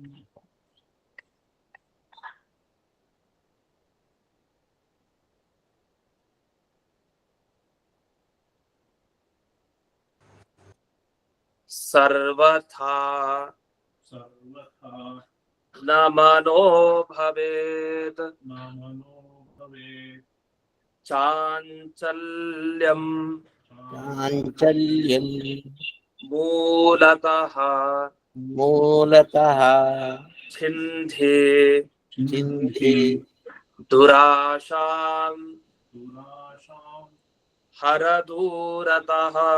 ಪರದೂರತಃ. ನೋಡಿ ಇಲ್ಲಿ ಪ್ರಾರ್ಥನೆಯನ್ನು ಸ್ವಾಮಿನ್ ಅಂತ ಮೊದಲು ಸಂಬೋಧನೆ ಮಾಡ್ತಾರೆ. ಸ್ವಾಮಿ ನೋಡು ಅಂತ. ಈಗ ಯಾರು ದೂರದಲ್ಲಿದ್ದವ್ರನ್ನ ಓ ಅಂತ ಕೂಗ್ತಾ ಇರ್ತೀವಿ, ಯಾಕೆ? ಕೂಗೋದ್ರಿಂದ ನೋಡ್ಲಿ ಅಂತ ನಮ್ ಕಡೆ. ಹಾಗೆ ಮುಂದಿದ್ರು ದೇವ್ರ ಹತ್ರ ಸ್ವಾಮಿನ್ ಅಂತ ಕೂಗ್ತಾ ಇರ್ಬೇಕಂತೆ. ಸ್ವಾಮಿನ್ ನೋಡು ಸ್ವಾಮಿ ಅಂತ. ಏನು ನನಗೆ ನನ್ನ ಪ್ರಾರ್ಥನೆ ಮೊದಲಿಷ್ಟೇ, ಸರ್ವಥಾ ಮನಃ ಅಯೋಗ್ಯ ವಿಷಯ ನಭವೇ, ನನ್ನ ಮನಸ್ಸು ಎಂದಿಗೂ ಕೂಡ ಬೇಡದೇ ಇರೋ ವಿಷಯದಲ್ಲಿ ಹೋಗದೆ ಇರ್ಲಿ. ಮನಸ್ಸು ತುಂಬಾ ಮುಖ್ಯ. ಮೊದಲು ಮನಸ್ಸಿನ ಪ್ರಾರ್ಥನೆ ಮಾಡ್ಬೇಕು. ನಮ್ಮ ಮನಸ್ಸು ಸದಾ ಒಳ್ಳೆ ದಾರಿಯಲ್ಲಿರ್ಲಿ, ಬೇಡದೇ ಇರೋ ಅಯೋಗ್ಯವಾದ ದಾರಿಯಲ್ಲಿ ಬೇಡ. ಅಷ್ಟೇ ಅಲ್ಲ, ಚಾಂಚಲ್ಯಂ ಮೂಲತಃ ಛಿಂದಿ. ಈಗ ಈ ಮರ ಬೆಳೀತಾ ಇರುತ್ತೆ, ಮರ ಬುಡ ಸಮೇತ ಕಿತ್ತಾಕ್ಬೇಕು ಅಂತ. ಬುಡ ಹೋಯ್ತು ಅಂದ್ರೆ ಅದು ಪೂರ್ಣ ಮರ ಹೋಯ್ತು ಅಂತ ಅರ್ಥ. ಹಾಗಾಗಿ ನಮ್ಮ ಮೂಲ ಒಂದಿದೆ. ಈ ಮನಸ್ಸಿಗೆ ಮೂಲ ದೋಷ ಯಾವುದು ಅಂದ್ರೆ ಚಾಂಚಲ್ಯ, ಚಂಚಲತೆ. ಒಂದ್ ದಿವ್ಸ ಪಾಠ ಕೇಳ್ಬೇಕು ಅಂತ ಅನ್ಸುತ್ತೆ, ಮತ್ತೊಂದ್ ದಿವ್ಸ ಅಯ್ಯೋ ಸಾಕು ಅಂತ ನಿದ್ರೆ ಹೊಡ್ಬಿಡ್ತಾರೆ. ಇಲ್ಲಾಂದ್ರೆ ಇನ್ಯಾವುದೇ ಕೆಲಸ ಆಗ್ಬೋದು. ಒಂದ್ ದಿವ್ಸ ಸಂಧ್ಯಾ ವಂದನೆ 1 ಗಂಟೆ, 2ನೇ ದಿವ್ಸ 10 ನಿಮಿಷ, 3ನೇ ದಿವ್ಸ ಸಂಧ್ಯಾ ವಂದನೆ ಲೋಪ ಆಗೋಯ್ತು. ಹೀಗೆ ಆಗ್ಬಾರ್ದು. ಚಾಂಚಲ್ಯ ತುಂಬಾ ಜಾಸ್ತಿ ಮನಸ್ಸಿಗೆ. ಆ ಮನಸ್ಸಿನ ಚಂಚಲತೆಯನ್ನ ನನಗೆ ಚಿಂದಿ ಸೀಳ್ ಹಾಕು ಅಂತ. ಒಂದು, ನನ್ನ ಮನಸ್ಸು ಅಯೋಗ್ಯದ ವಿಷಯದ ಕಡೆ ಹೋಗೋದ್ ಬೇಡ. ಮತ್ತೊಂದು, ನನ್ನ ಮನಸ್ಸಿನ ಚಂಚಲತೆಯನ್ನ ಮೂಲ ಬುಡ ಸಮೇತ ಕಿತ್ ಹಾಕು. ಇನ್ನು ದುರಾಶಾಂ ಹರ ದೂರತಃ, ದೂರದಿಂದ ಹೊರಟೋಗ್ಬಿಡ್ಬೇಕು. ಒಂದು ಯಾವುದು? ದುರಾಶೆ. ದುರಾಸೆ ಅಂತ ಹೇಳ್ತೀವಲ್ಲ, ಅದನ್ನೇ ದುರಾಶೆ ಅಂತ ಕರೆದಿದ್ದಾರೆ. ಕೆಟ್ಟ ಆಸೆ, ಕೆಟ್ಟ ಕಾಮನೆಗಳು ಅದೆಲ್ಲ ದೂರದಿಂದಲೇ ಹೊರಟು ಹೋಗ್ಲಿ ಅಂತ. ದಿವ್ಸ ಇದನ್ನೆಲ್ಲ ಬೇಡದೆ ನಾವು ಶುದ್ಧರಾಗ್ತೀವಿ. ಯಾವಾಗ ಶುದ್ಧ ಆಗ್ತೀವೋ ಆಗ ನಾವು ಮಾಡೋ ಕೆಲಸ 1 ನಿಮಿಷದಲ್ಲಿ ಫಲ ಕೊಡುತ್ತೆ. ಈಗೆಲ್ಲ ದೊಡ್ಡ ಸನ್ಯಾಸಿಗಳೆಲ್ಲ ತಾವು ಮಂತ್ರಾಕ್ಷತೆ ಕೊಟ್ಟಾಗ ಬೇಗ ಫಲ ಸಿಗತ್ತೆ. ಯಾಕೆ? ಶುದ್ಧವಾಗಿರ್ತಾರೆ. ದಿನಾ ಪ್ರಾರ್ಥನೆ ಮಾಡಿ ದೇವ್ರ ಹತ್ರ ಎಷ್ಟು ಮನಃಶುದ್ಧಿ ಇರತ್ತೆ. ಅವ್ರು ಹಿಂಗೆ ಒಂದ್ಸಲಿ ದೇವರ ಸ್ಮರಣೆ, ಅದೇ ನಮಗ್ ಗೊತ್ತಿರೋ ಸ್ತೋತ್ರನೇ ಅವರು ಹೇಳೋದು, ನಮಗ್ ಗೊತ್ತಿರೋ ನಾಮಸ್ಮರಣೆಯನ್ನ ಅವರು ಮಾಡೋದು, ರಾಮಕೃಷ್ಣ ಅಂತ ಅದು ಅವರು ಅದನ್ನೇ ಹೇಳೋದು. ಆದ್ರೆ ಶುದ್ಧ ಮನಸ್ಸಿನಿಂದ ಅವರು ಒಂದ್ಸಲಿ ಮಂತ್ರಾಕ್ಷತೆ ಕೊಟ್ಟಾಗ ಕೆಲಸ ಆಗತ್ತೆ. ಯಾಕೆ ಕೆಲಸ ಆಗತ್ತೆ ಅಂದ್ರೆ ಪೂರ್ಣ ದೇಹ ಶುದ್ಧಿ, ಮನಃಶುದ್ಧಿ. ಆದ್ರಿಂದ ಮೊದಲು ಮನಃಶುದ್ಧಿಯನ್ನ ಸಂಪಾದನೆ ಮಾಡ್ಬೇಕು ಅಂತ ಇಲ್ಲಿ ತಿಳಿಸ್ತಾ ಮುಂದಕ್ಕೆ ಹೋಗೋಣ. 3ನೆಯ ಶ್ಲೋಕದಲ್ಲಿ ಇನ್ನೂ ಒಂದಿಷ್ಟು ಪ್ರಾರ್ಥನೆಯನ್ನ ಮಾಡ್ತಾರೆ. ನಾವು ಲಿಸ್ಟ್ ಮಾಡ್ಬೋದು ಏನೇನ್ ಪ್ರಾರ್ಥನೆ. ಮೊದಲು, ಮನಸ್ಸು ಅಯೋಗ್ಯದ ವಿಷಯದ ಕಡೆ ಹೋಗದೆ ಇರ್ಲಿ 1. 2ನೇದು, ಮನಸ್ಸಿನ ಚಾಂಚಲ್ಯ ಅದು ಹೋಗ್ಲಿ ಅಂತ 2ನೇ. 3ನೇದು, ಮನಸ್ಸಿನ ದುರಾಶೆಗಳು ಹೋಗ್ಲಿ ಅಂತ. ಇದು 3 ಪ್ರಾರ್ಥನೆ. ಇನ್ನು 3ನೇ ಶ್ಲೋಕಕ್ಕೆ ಬರೋಣ. ದುರ್ಬುದ್ಧಿಂ ಚನ ಮೇ ದೇಹಿ ದುಶ್ಶಾಸ್ತ್ರ ಆವರ್ತನೆ ರತಿಂ ಹಾಪಯಸ್ವಚ ಸ್ವಚ ದುರ್ಮಾನಂ ಸುಮಾನಂ ದುರ್ಗುಣಂ ದುರ್ಗುಣಂ ಮೋಚಯ ಪ್ರಭೋ. ಮೋಚಯ ಪ್ರಭೋ. ಮೊದಲನೇ ಶ್ಲೋಕದಲ್ಲಿ ಗಮನಿಸಿ ಕೃಪಾಳೋ ಅಂತಂದ್ರು. ಹಯಗ್ರೀವ ಕೃಪಾಳೋ, ಕೃಪಾಳುವೆ ಅಂತ. ಎರಡನೇ ಶ್ಲೋಕದಲ್ಲಿ ಸ್ವಾಮಿನ್, ಸ್ವಾಮಿಯೇ ಅಂತಂದ್ರು. ಮೂರನೇ ಶ್ಲೋಕದಲ್ಲಿ ಪ್ರಭೋ ಅಂತ ಹೇಳ್ತಾರೆ. ಎಲೈ ಪ್ರಭುವೆ. ಪ್ರಭು ಅಂದ್ರೆ ಸಮರ್ಥ ಅಂತ ಅರ್ಥ. ಏನ್ ಬೇಕಾದ್ರೂ ಭಗವಂತ ಮನಸ್ಸು ಮಾಡಿದ್ರೆ ಸಮರ್ಥ ಅವನು ಅಂತ. ಪ್ರಭುವೇ ದುರ್ಬುದ್ಧಿಂ ನಚ ಮೇ ದೇಹಿ, ನನ್ಗೆ ಕೆಟ್ಟ ಬುದ್ಧಿ ಎಂದಿಗೂ ಕೊಡ್ಬೇಡ. ದಾನ ಮಾಡು, ಸದ್ಬುದ್ಧಿಯನ್ನ ದೇಹಿ, ದುರ್ಬುದ್ಧಿ ಬೇಡ. ಅಷ್ಟೇ ಅಲ್ಲ, ದುಶಾಸ್ತ್ರ ವರ್ತನೆ ರತಿ. ರತಿ ಅಂದ್ರೆ ಬಹಳ ಆಸಕ್ತಿ. ಯಾವ್ದ್ರಲ್ಲಿ ಆಸಕ್ತಿ? ದುಶಾಸ್ತ್ರ ಓದೋದ್ರಲ್ಲಿ ಆಸಕ್ತಿ ಬೇಡ. ಏನಂದ್ರೆ ಬೇಡದೇ ಇರೋ ಶಾಸ್ತ್ರನೇ ಓದ್ತಾ ಇರ್ತೀವಿ. ಯಾವ್ದು ಬೇಕೋ ವೇದ ಅಂತ ಅದನ್ನ ಬಿಟ್ಟು ಇದೆಲ್ಲ ಮಾಡ್ತಾ ಇರ್ತೀವಿ. ಆದ್ರೆ ಅಂಥದ್ ಬೇಡ. ಕೆಟ್ಟ ಶಾಸ್ತ್ರಗಳನ್ನ ಪುನಃ ಪುನಃ ಆವರ್ತನೆ ಮಾಡೋದ್ರಲ್ಲಿ ಉಪಯೋಗ ಇಲ್ಲ. ಅದ್ರ ಬಗ್ಗೆ ನಂಗೆ ಆಸಕ್ತಿನೇ ಬೇಡ, ಮನಸ್ಸು ಕೊಡೋದೇ ಬೇಡ. ಹೇಳ್ತಾ ಇರ್ತಾರೆ ನಾನು ಇಷ್ಟು ಕಾದಂಬರಿ ಓದಿದೀನಿ ಅಂತ. 100 ಕಾದಂಬರಿ ಓದ್ರು ಏನ್ ಮೋಕ್ಷ ಏನ್ ಸಿಗಲ್ಲ. ಅದ್ರ ಬದಲು ವೇದಾಂತ ಶಾಸ್ತ್ರ ಓದಿ ಒಂದ್ ಸ್ವಲ್ಪ ಸಾಧನೆ ಮಾಡಿದ್ರೆ ಆತ್ಮ ತೃಪ್ತಿನಾರು ಸಿಗತ್ತೆ, ಒಂದಿಷ್ಟು ಧ್ಯಾನ ಮಾಡಿದ್ರೆ. ಇಲ್ಲಾಂದ್ರೆ ಉಪಯೋಗ ಏನು? ಅದರಿಂದ ಕೆಟ್ಟ ಶಾಸ್ತ್ರಗಳನ್ನ ಪುನಃ ಪುನಃ ಆವೃತ್ತಿ ಅಭ್ಯಾಸ ಮಾಡೋದ್ರಲ್ಲಿ ಆಸಕ್ತಿ ನನಗ್ ಕೊಡಬೇಡ ಅಂತ. ಇನ್ನು ಹಾಪಯ ಸ್ವಚ ದುರ್ಮಾನ. ದುರ್ಮಾನ ದುರಭಿಮಾನ ಇರುತ್ತೆ. ಏನು ಇದರಿಂದ ಏನು ಹಾಗೆ ಹೀಗೆ ಅಂತ ಒಂದ್ ಸ್ವಲ್ಪ ದುರಭಿಮಾನ ಇರುತ್ತೆ. ಆದ್ರೆ ಆ ದುರಭಿಮಾನ ಬೇಡ. ಅದನ್ನ ಹಾಪಯ, ಅದನ್ನ ಕಿತ್ತು ಹೊರಗೆ ಹಾಕ್ಬಿಡು. ದುರ್ಗುಣಂ ಮೋಚಯ. ಅಷ್ಟೇ ಅಲ್ಲ, ನನ್ನ ಇರೋ ಕೆಟ್ಟ ಗುಣಗಳನ್ನೆಲ್ಲ ಮೋಚಯ, ಬಿಡುಗಡೆ ಮಾಡು ಅಂತ. ನಾನು ಯಾವಾಗ್ಲೂ ಒಂದು ಘಟನೆಯನ್ನ ಹೇಳ್ತಾ ಇರ್ತೀನಿ. ಸಾಮಾನ್ಯವಾಗಿ ಒಬ್ಬ ಭಕ್ತ ದೇವರ ಹತ್ರ ಪ್ರಾರ್ಥನೆ ಮಾಡ್ತಾನೆ. ಅವನ ಉದ್ದೇಶ ಒಂದೇ ಇತ್ತು, ಏನಿಲ್ಲ, ಅವನು ದೇವ್ರು ಬಂದಾಗ ಒಂದ್ ವರ ಕೇಳ್ತಾನೆ. ದೇವ್ರು ವರ ಕೇಳಿದಾಗ ಇವನೇನ್ ಹೇಳ್ತಾನೆ ಅಂದ್ರೆ, ನನ್ನ ಎಲ್ಲ ಶತ್ರುಗಳು ಸಾಯ್ಲಿ ಆ ರೀತಿ ಒಂದ್ ವರ ಕೊಡು ಅಂತ. ಇವನು ತನಗ್ ಒಳ್ಳೇದಾಗ್ಬೇಕು ಅಂತ ಕೇಳಲಿಲ್ಲ. ದುರ್ಬುದ್ಧಿ ಹೋಗ್ಲಿ ಮತ್ತೆ ದುರ್ಗುಣ ಹೋಗ್ಲಿ ಇದ್ಯಾವ್ದು ಅವ್ನು ಕೇಳಲಿಲ್ಲ. ಅವ್ನ್ ಕೇಳಿದಿಷ್ಟೇ, ನನ್ನ ಶತ್ರುಗಳೆಲ್ಲ ಸಾಯ್ಬೇಕು, ನನಗ್ ಕಷ್ಟ ಕೊಟ್ಟಿದ್ದಾರೆ ಅವರೆಲ್ಲ, ಇದೆಲ್ಲ ಒಳ್ಳೇದಾಗ್ಬಾರ್ದು ಅಂತ. ಇದೊಂದು ಪ್ರಾರ್ಥನೆ. ಅದು ಸಾಮಾನ್ಯ. ಹಾಗೆ ನಮ್ಗೆ ಯಾರು ಸ್ವಲ್ಪ ತೊಂದ್ರೆ ಮಾಡಿದ್ರೆ ಅವ್ರು ಇನ್ನು ಅವ್ರಿಗೆ ಕೆಟ್ಟದಾಗ್ಲಿ ಅಂತ ಬೈ ಕೊಡೋದು ಎಲ್ಲರೂ ಮಾಡ್ತಾ ಇರ್ತೀವಲ್ಲ, ಹಾಗೆ ಅವ್ನು ಪ್ರಾರ್ಥನೆ ಮಾಡಿದ್ದಾನೆ. ಅದಕ್ಕೆ ದೇವ್ರಂದ ಏನ್ ಮಾಡ್ಬೇಕಾಯ್ತು? ಅದಕ್ಕೇನಿಲ್ಲ, ನೀನು ಒಂದೊಂದು ಶಸ್ತ್ರಾಸ್ತ್ರಗಳೇನ್ ಇಟ್ಕೊಂಡಿದ್ಯಾ ಎಲ್ಲ ಅವ್ನ ತಲೆ ಮೇಲೆ ಹಾಕು. ನಮ್ ಶತ್ರುಗಳು 100 ಜನ ಇದ್ದಾರೆ, ನೀನ್ 100 ಆಯುಧ ಇಟ್ಕೊಂಡಿದ್ಯಲ್ಲ, ಹೋಗಿ ಎಲ್ಲ ಅವ್ರ ತಲೆ ಮೇಲೆ ಹಾಕು ಅಂತ. ಅದಕ್ಕೆ ಭಗವಂತ ಏನ್ ಮಾಡ್ತಾನೆ ಕೊನೆಗೆ ಅಂದ್ರೆ ಅಂತರ್ಧಾನ ಆಗ್ಬಿಡ್ತಾನೆ. ಮೊದಲು ಕಾಣಿಸಲ್ಲ, ಆಮೇಲೆ ಒಂದು 3 ದಿವಸ ಉಪವಾಸ ಇರ್ತಾನೆ ಅವನು. ಈ ಯಾರು ವರ ಕೇಳಲಿಕ್ಕೆ ಹೋದ್ನೋ ಅವ್ನು 3 ದಿವಸ ಉಪವಾಸ ಆದ್ಮೇಲೆ ಭಗವಂತ ಮತ್ ಬರ್ತಾನೆ. ಆಮೇಲೆ ನಾನ್ ಮಾಡ್ಲೇ ಇಲ್ವಲ್ಲ, ನನ್ ಕೆಲ್ಸ ಈಡೇರಿಸ್ಲಿಲ್ವಲ್ಲ ಅಂದ್ರೆ, ಈಡೇರಿಸ್ತಿರ್ತಾಳೆ, ಈ ಕಣ್ಮುಚ್ಕೊ ಅಂತ. ಕಣ್ಮುಚ್ಕೊಂಡಂತ ಭಕ್ತ ಅವನ್ ತಲೆ ಮೇಲೆ ಸರಿಯಾಗಿ ಹೊಡೆದ್ನಂತೆ ಎಲ್ಲ ಆಯುಧ ತಗೊಂಡು. ಅವಾಗ ಅಂದಂತೆ, ನಾನು ಹೇಳಿದ್ದು ಬೇರೆಯವ್ರಿಗೆ ಹಾಕ್ಲಿಕ್ಕಲ್ವಾ ಶಸ್ತ್ರಾಸ್ತ್ರ, ನನ್ ಶತ್ರುಗಳ ತಲೆ ಮೇಲೆ, ನನ್ ತಲೆ ಮೇಲೆ ಯಾಕೆ ಹಾಕ್ತಾ ಇದೀಯ ಅಂತ. ನನಗೆ ಶತ್ರುಗಳು ಎಲ್ಲೋ ಕಾಣ್ತಾ ಇಲ್ಲ, ನಿನ್ ಶತ್ರುಗಳು ಅದ್ ನಿನ್ನಲ್ಲಿ ನಾನ್ ಕಾಣ್ತಾ ಇದ್ದೀನಿ ಅಂತ ನಿನಗ್ ಹೊಡೆದೆ ಅಂತ ಅಂದಂತೆ ದೇವ್ರು. ಅಂದ್ರೆ ಕಾಮ ಕ್ರೋಧ ಲೋಭ ಎಲ್ಲ ಒಳಗಡೆ ಶತ್ರುಗಳನ್ನ ಇಟ್ಕೊಂಡು, ದುರ್ಗುಣ ದುರ್ಬುದ್ಧಿ ಮತ್ತೆ ಚಾಂಚಲ್ಯ ಎಲ್ಲ ನಮ್ಮಲ್ಲೇ ದೋಷ ಇಟ್ಕೊಂಡು ನಾವ್ ಇನ್ನೊಬ್ರು ನಮಗ್ ಶತ್ರುಗಳು ಅಂತ ಯೋಚಿಸಿ ಅವ್ರು ಕೆಟ್ಟದಾಗ್ಲಿ ಅಂತ ಪ್ರಾರ್ಥನೆ ಮಾಡೋದಕ್ಕಿಂತ ಮೊದಲು ನಮ್ಮಲ್ಲಿರುವಂತಹ ಈ ದುರ್ಗುಣ ದುರ್ಬುದ್ಧಿ ಎಲ್ಲ ಕಳ್ಕೊಳ್ಬೇಕು ಅಂತ ದೇವರ ಬಳಿ ಪ್ರಾರ್ಥನೆಯನ್ನ ಮಾಡೋದು. ಇದು 3ನೇ ಶ್ಲೋಕ ಆಯ್ತು. ಇನ್ನು 4ನೇ ಶ್ಲೋಕಕ್ಕೆ ಹೋಗೋಣ. ದುಸ್ಸಂಗಂ ದುಷ್ಕ್ರಿಯಾಂ ಛಿಂಧಿ ಹರ ಲೋಕಾಟನಾತ್ ಪದೇ ದನಿಯೋಜಯ ಚಕ್ಷೂಂಷಿ ಪರದಾರಾದಿ ದರ್ಶನೆ. ದುಸ್ಸಂಗಂ ಕೆಟ್ಟವರ ಸಹವಾಸ. ದುಸ್ಸಂಗ ಕೆಟ್ಟ ಸಂಘ ಬೇಡ, ಚಿಂದಿ ಸಿಡ್ಹಾಕ್. ದುಷ್ಕ್ರಿಯಾ ಮತ್ತೆ ಕೆಟ್ಟ ಕೆಲಸ ಮಾಡದೇ ಇರೋ ಹಾಗೆ ಮಾಡು. ಇನ್ನು ಪದೇ ಹರ ಲೋಕಾಟನ. ಲೋಕಾಟನ ಅಂದ್ರೆ ಲೋಕ ತಿರುಗ್ತಾ ಇರೋದು, ವಾಕಿಂಗ್ ಮಾಡ್ತಾ ಇರೋದು. ಅದ್ರ ಬಂದು ದೇವಸ್ಥಾನಕ್ಕೆ ಹೋದ್ರೆ ಅದು ವಾಕಿಂಗ್ ಆಗಲ್ಲ, ಅದು ತೀರ್ಥಕ್ಷೇತ್ರಕ್ಕೆ ನಡೆದಾಟ ಅಂತ ಆಗತ್ತೆ. ಅದೊಂದು ಪುಣ್ಯ ಬರುತ್ತೆ. ಸುಮ್ನೆ ತಿರ್ಗಾಡ್ತಾ ಕೂತ್ರೆ ಅದು ವ್ಯರ್ಥ. ಅದ್ರ ಬದಲು ಇಲ್ಲಿಂದ ದೇವಸ್ಥಾನಕ್ಕೆ, ದೇವಸ್ಥಾನದಿಂದ ಮನೆಗೆ ಅಂದ್ರೆ ಅದು ಬೇರೆ. ಆ ಲೋಕಾಟನ, ಲೋಕದಲ್ಲಿ ಅಟನ ಓಡಾಡೋದು ಏನಿದೆಯಲ್ಲ ಅದು ಮಾಡಿದ್ರೆ ಅದು ಸಾರ್ಥಕ ಆಗತ್ತೆ. ಒಳ್ಳೊಳ್ಳೆ ಕ್ಷೇತ್ರಗಳಿಗೆ ಹೋದ್ರೆ. ಸುಮ್ನೆ ವ್ರತ ಅಲ್ಲಿ ಇಲ್ಲಿ ಬೇರೆ ಕಡೆ ಬೇಡದೇ ಇರೋ ಕಡೆ ತಿರುಗಾಡ್ತಾನೆ ಇದ್ರೆ ನಮ್ಮ ಕಾಲುಗಳು ಸಾರ್ಥಕ ಆಗೋದಿಲ್ಲ. ಅದ್ ಬೇಡ, ನನಗೆ ಕೆಟ್ಟ ಈ ಲೋಕ ಸಂಚಾರ ಬೇಡ ನನಗೆ ಅಂತ ಪ್ರಾರ್ಥನೆ ಮಾಡಿದ್ರು. ಇನ್ನು ಚಕ್ಷುಂಶಿ ಅಂದ್ರೆ ಕಣ್ಣುಗಳು. ಚಕ್ಷುಂಶಿ ಅಂದ್ರೆ ವಸ್ತುತಃ ಇಲ್ಲಿ ಚಕ್ಷುಂಶಿ ಅಂದ್ರೆ ಬಹುವಚನ, ತುಂಬಾ ಕಣ್ಣು ಅಂತ ಅರ್ಥ. ಒಬ್ಬ ವ್ಯಕ್ತಿಗೆ ಎಷ್ಟು ಕಣ್ಣಿರತ್ತೆ? 2 ಇರುತ್ತೆ, 3 ಇರಲ್ಲ. ಅದೇ ನರಸಿಂಹದೇವರಿಗೋ ರುದ್ರದೇವರಿಗೋ 3 ಕಣ್ಣು ಅಂತ ಹೇಳ್ತೀವಿ.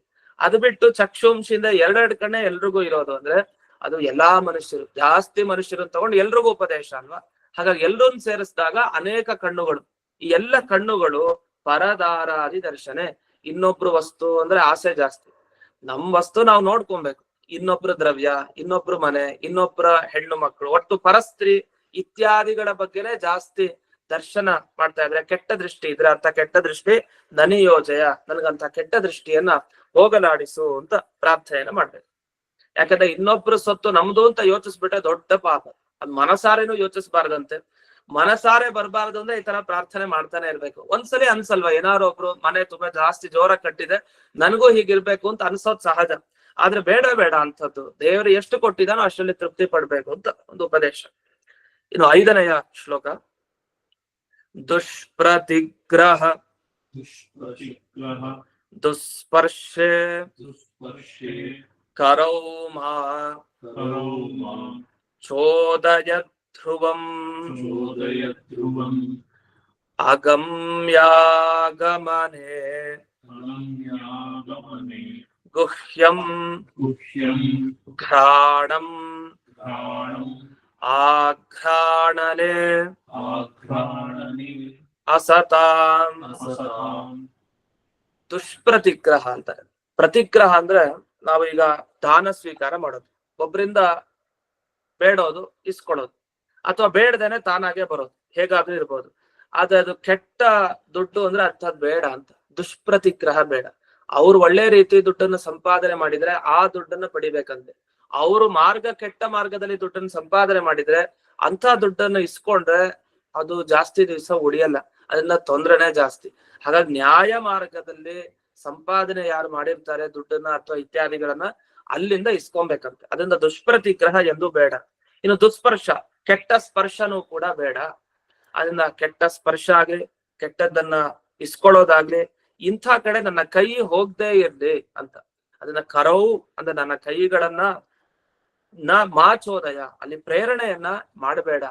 ಯಾಕೆಂದ್ರೆ ಕೆಟ್ಟ ದಾನ, ಕೆಟ್ಟ ಸ್ಪರ್ಶ ಈ 2 ಬಹಳ ನಿಷಿದ್ಧ. ಕೆಟ್ಟ ಸ್ಪರ್ಶ ಅಂದ್ರೆ ಕೆಟ್ಟ ದುಡ್ಡಿನ ಸ್ಪರ್ಶ ಅಂತ, ಅದು ಆಗ್ಬೋದು. ಕೆಟ್ಟ ಸ್ತ್ರೀ ಸ್ಪರ್ಶ ಆಗ್ಬೋದು. ಅಂತೂ ಯಾವ್ದ್ಯಾವ್ದು ಕೆಟ್ಟ ಸ್ಪರ್ಶ ಇದೆಯೋ, ಕೆಟ್ಟ ದಾನ ಇದೆಯೋ, ದುಷ್ಪ್ರತಿಗ್ರಹ ಅದ್ಯಾವ್ದು ಬೇಡ. ಅದಕ್ಕೆ ಪ್ರೇರಣೆಯನ್ನ ಮಾಡ್ಬೇಡ. ಅಷ್ಟೇ ಅಲ್ಲ, ಅಗಮ್ಯಾಗಮನೆ ಗುಹ್ಯಂ. ಈಗ ಗುಹ್ಯೇಂದ್ರಿಯ, ಗುಹ್ಯೇಂದ್ರಿಯ ಅಂದ್ರೆ ಗೊತ್ತಿದೆ ನಮ್ಗೆ. ಗುಹ್ಯೇಂದ್ರಿಯ, ಆ ಗುಹ್ಯೇಂದ್ರಿಯ ಏನಿದೆ, ಗೋಪ್ಯವಾದ ಇಂದ್ರಿಯ, ಪುರುಷ ಮತ್ತೆ ಸ್ತ್ರೀಗಾಗ್ಬೋದು, ಇಬ್ರಿಗೂ ಕೂಡ ಅಗಮ್ಯಾಗಮನೆ, ಯಾರನ್ನ ಸೇರ್ಬೇಕೋ ಅಂಥವ್ನ್ ಮಾತ್ರ ಸೇರ್ಬೇಕು. ಅಂದ್ರೆ ಗಂಡ ಹೆಂಡತಿಯನ್ನ ಮಾತ್ರ, ಹೊರತು ಯಾವುದೋ ಪರಸ್ತ್ರೀಯನ್ನಲ್ಲ. ಈ ವಿಷಯ ಅಗಮ್ಯಾಗಮನೆ ಗುಹ್ಯಂ. ಅದರಿಂದ ಅಗಮ್ಯಾಗಮನೆ ಏನ್ ಮಾಡ್ಬೇಕು. ಅಗಮನ ಅಂತ ಮಾಡಿದ್ರೆ ತಪ್ಪಾಗ್ಬಿಡುತ್ತೆ. ಅಗಮ್ಯ ಅಂದ್ರೆ ಯಾರನ್ನ ಸೇರಬಾರ್ದೋ ಅಂಥವರನ್ನ ಗಮನೆ ಸೇರದೆ ಅದು ತಪ್ಪು. ಆದ್ರಿಂದ ಅದು ಬೇಡ. ಅಗಮ್ಯಾಗಮನ ಬೇಡ, ಅದರಲ್ಲಿ ಪ್ರೇರಣೆಯನ್ನ ಮಾಡಬೇಡ ಅಂತ ಭಗವಂತನ ಬಳಿ ಪ್ರಾರ್ಥನೆಯನ್ನ ಮಾಡೋದು. ಇನ್ನು ಅಗಮ್ಯ ಆಗಮನ ಅಂದ್ರೆ ಉಲ್ಟಾ ಆಗ್ಬಿಡುತ್ತೆ. ಅದರಿಂದ ಅಗಮ್ಯಾಗಮನೆ ಅಂತ ಮಾಡ್ಕೊಬೇಕು, ಅಗಮ್ಯಾಗಮನ ಅಂತ. ಇನ್ನು ಘ್ರಾಣಂ ಆಘ್ರಾಣನೆ ಸತಾಂ. ಘ್ರಾಣ ಅಂದ್ರೆ ಮೂಗು. ಘ್ರಾಣೇಂದ್ರಿಯದಿಂದ ನಮಗೆ ಬೇಡದೇ ಇರುವಂತ ಕೆಟ್ಟ ದುರ್ಗಂಧ ಬೇಡ. ಆದ್ರೆ ನಮ್ಗೆ ಇದು ಸಾಧ್ಯನೇ ಇಲ್ಲ. ಇವತ್ತಿನ ದಿವಸ ನಾವು ರೋಡ್ನಲ್ಲಿ ಓಡಾಡ್ತಾ ಇದ್ರೆ ನಮಗ್ ಬೇಡದೇ ಇರೋದೇ ವಾಸನೆ ನಮ್ಮ ಮೂಗಿಗೆ ಬರ್ತಾನೆ ಇರುತ್ತೆ. ನಮಗ್ ಬೇಡ ಅದು, ಆದ್ರೂ ಆಘ್ರಾಣನೆ, ಕೆಟ್ಟದ್ದು ನಮ್ಗೆ ಸ್ವೀಕಾರ ಮಾಡೋದ್ರಲ್ಲಿ ಬರುತ್ತೆ. ಆದ್ರೆ ಅಂತದಕ್ಕೆ ಪ್ರೇರಣೆ ಮಾಡ್ಬೇಡ ಅಂತ. ಕಷ್ಟ ಅಲ್ವಾ? ಹೊರಗಡೆ ಹೋಗ್ಬೇಕಾದ್ರೆ ನಮ್ಮ ಇಂದ್ರಿಯಗಳೇನು ಒಳೊಳಗಡೆ ಮಾಡ್ಕೊಂಡಿರ್ತೀವ, ಬಹಿರ್ಮುಖವಾಗಿ ಇರುತ್ತೆ. ಯಾವಾಗ ಇಂದ್ರಿಯ ಎಲ್ಲ ಓಪನ್ ಇರುತ್ತೆ. ಅದ್ ಸ್ವಲ್ಪ ಯಾರು ಆಚೆ ನಿಧಾನಕ್ಕೆ ಶಬ್ದ ಮಾಡಿದ್ರು ನಮಗ್ ಕಿವಿಗೆ ಬೀಳ್ತಾನೆ ಇರುತ್ತೆ. ಅಂತ ಏಕಾಗ್ರ ಮನಸ್ಸು ನಮ್ಮಲ್ಲಿ ಇರಲ್ಲ. ಅಂದ್ರೆ ಒಳಗಡೆ ಇದ್ದ ದೇವರು ದೇವತೆಗಳೆಲ್ಲ ಹಾಗೆ ಮಾಡ್ತಾರಂತೆ. ಕೆಲವ್ರು ಯೋಗಿಗಳಿಗೆಲ್ಲ ಆ ಶಕ್ತಿ ಇರತ್ತಂತೆ. ಯಾಕೆಂದ್ರೆ ಅವ್ರು ಏನ್ ಬೇಕಾದ್ರೆ ಆಗದೆ ಜಗತ್ನಲ್ಲಿ ನಾನ್ ನನ್ ರೀತಿ ಇರ್ತೀನಿ ಅಂತ ಎಲ್ಲ ಕಿವಿಗೂ ಹಾಕೊಡಲ್ಲ. ಅಂದ್ರೆ ಮೂಗಿನಿಂದ ವಾಸನೆ ಹೋಗದೆ ಇರೋ ಹಾಗೆ ಹೇಗ್ ಸಾಧ್ಯ? ಅಂದ್ರೆ ಹೋಗತ್ತೆ, ಆದ್ರೆ ಈ ಪ್ರಾರ್ಥನೆ ಮಾಡ್ತಾ ಇದ್ರೆ ಆ ದೋಷಗಳೆಲ್ಲ ಪರಿಹಾರ ಆಗತ್ತೆ ಅಂತ ಅರ್ಥ. ಇನ್ನು ಒಂದೊಂದೇ ನೋಡಿ ಗಮನಿಸ್ತಾ ಹೋದ್ರೆ ಕಾಲಿಗೆ ಬಂದ್ರು, ಕಣ್ಣಿಗೆ ಬಂದ್ರು, ಕೈಗೆ ಬಂದ್ರು, ಮತ್ತೆ ಗುಹ್ಯೇಂದ್ರಿಯಕ್ ಬಂದ್ರು, ಈಗ ಮೂಗಿಗೆ ಬಂದು ಪ್ರತಿಯೊಂದು ಇಂದ್ರಿಯಗಳಿಂದ ಕೆಟ್ಟದಾಗದೆ ಇರಲಿ ಅಂತ ಒಂದೊಂದೇ ಇಂದ್ರಿಯಗಳ ಪ್ರಾರ್ಥನೆ ಮಾಡ್ತಾ ಇದ್ದಾರೆ. ಇನ್ನು 6ನೇ ಶ್ಲೋಕ. ಅಪಕರ್ಷತು ಜಿಹ್ವಾಮೆ ಲೋಕವಾರ್ತಾ ದುರನ್ನತಃ ದುರ್ವಾರ್ತಾ ದುಷ್ಟ ಶಬ್ದೇಭ್ಯೋ ನಿವರ್ತಯ ಹರೇ ಶ್ರುತಿ. ಹರೇ ಅಂತ ಎಲ್ಲ ಹರಣ ಮಾಡು ಅಂತ ಭಗವಂತನ ಹತ್ರ ಎಲ್ಲ ಹೊತ್ಕೊಂಡು ಹೋಗು, ಅಪಹಾರ ಮಾಡು ಅಂತ ಭಗವಂತ ಕರೀತಾನೆ. ಕರೆಯೋದ್ರಿಂದಲೇ ಅವನ್ಗೆ ಹರಿ ಹರಿ ಅಂತ ಕರೆಯೋದು. ಹರಿ ಹರಿ ಏನನ್ನ ಹರಿಬೇಕು? ನಮ್ಮ ಪಾಪಗಳನ್ನೆಲ್ಲ ಹರಿಬೇಕು, ಅದನ್ನ ಸೀಳ್ ಹಾಕ್ಬೇಕು. ಹರೇ ಅಂತ ಸಂಬೋಧನೆ ಮಾಡ್ತಾರೆ. ಏನೇನು ಸೀಳ್ಬೇಕು ಅವನು? ನನ್ನ ನಾಲಿಗೆ, ಜಿಹ್ವಾ ಅಂದ್ರೆ ನಾಲಿಗೆ, ನನ್ನ ನಾಲಿಗೆಯನ್ನ ಅಪಕರ್ಷತು. ಈ ನಾಲಿಗೆ ಒಂದು ಸುಮ್ನಿರಲ್ಲ.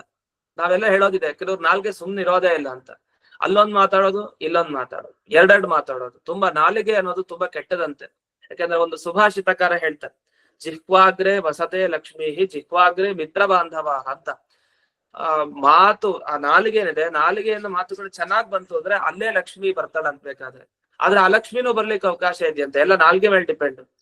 ಹಾಗೆ ಜಿಹ್ವಾಗ್ರೆ ಚೆನ್ನಾಗ್ ಮಾತಾಡ್ತಾ ಇದಾರೆ ಅಂದ್ರೆ ಬಂಧುಗಳೆಲ್ಲ ಹತ್ರಕ್ ಬರ್ತಾರೆ. ಅದೇ ಒಂದ್ಸಲಿ ಬೈದ್ರೆ ಏನಾದ್ರು ಚಾಡಿ ಚುಚ್ಚಿದ್ರೆ ಮತ್ತೆಲ್ಲ ದೂರಕ್ಕೆ ಹೋಗ್ಬಿಡ್ತಾರೆ. ಕೆಲವು ಸಲ ಆ ನಾಲಿಗೆಯಿಂದನೇ ಹೊಡೆಸ್ಕೊಳ್ಳೋದು ಇದೆ, ಎಲ್ಲಿವರೆಗೂ ಅಂದ್ರೆ ಸಾಯೋವರೆಗೂ ಹೋಗ್ಬೋದಂತೆ. ಒಂದು ನಾಲಿಗೆ ನಮ್ ಕೈಯಲ್ಲಿ ಇಲ್ಲ ಅಂದ್ರೆ ಆ ನಾಲಿಗೆ ಒಂದ್ ಸಾಕು ನಮ್ಮ ಜೀವನವನ್ನೇ ಮುಗಿಸ್ಲಿಕ್ಕೆ.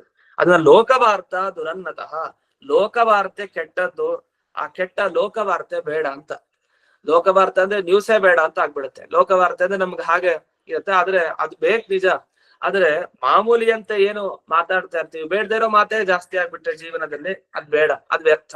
ಲೋಕವಾರ್ತೆಯಿಂದ ನನ್ನ ಈ ನಾಲಿಗೆಯನ್ನ ದೂರದಲ್ಲಿಡು. ಇನ್ನು ಕಿವಿನೂ ಅಷ್ಟೇ.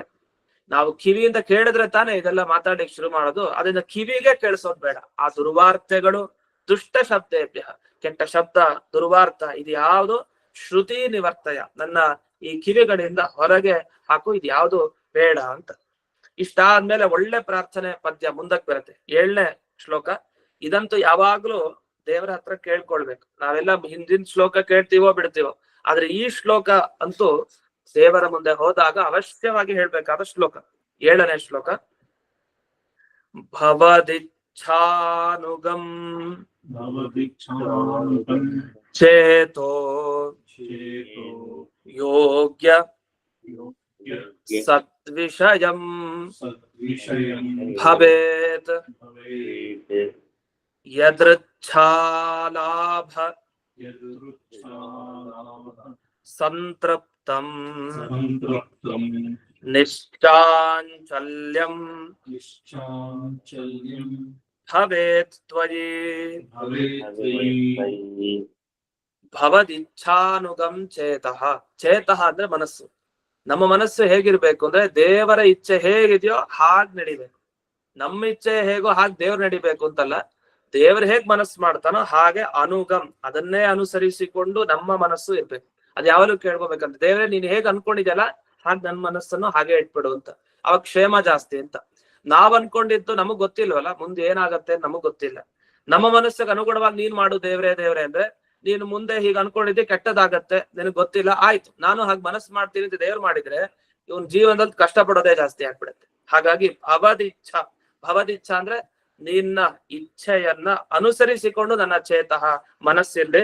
ಯೋಗ್ಯ ಸದ್ವಿಷಯಂ, ಅದ್ರ ನಿನ್ನ ಇಚ್ಛೆ ಪಡೋದ್ ಕೆಲಸಲ್ಲಿ ಇವನು ಕರ್ಮ ಹೀಗಿದೆ, ಅದರಿಂದ ಇವನು ಕೆಟ್ಟದ್ದನ್ನೇ ಬಯಸ್ಲಿ ಅಂತ ನೀನ್ ಹಾಗೆ ಮಾಡ್ಬಿಟ್ರೆ ಇನ್ನೂ ಅಧ ಗತಿಯನ್ನ ಹೊಂದಿದ್ದೀನಿ. ಹಾಗಾಗಿ ಆತರ ಬೇಡ. ಯೋಗ್ಯವಾದ ಒಳ್ಳೆ ವಿಷಯಗಳಲ್ಲಿ ಮಾತ್ರ ನನ್ನ ಮನಸ್ಸನ್ನ ಇರೋ ಹಾಗೆ ಮಾಡು. ನಿನ್ನ ಇಚ್ಛೆ ಹೇಗೋ ಹಾಗೆ ನನ್ನ ಮನಸ್ಸನ್ನ ಅದೇ ತರ ವರ್ತಿಸ್ಕೊ.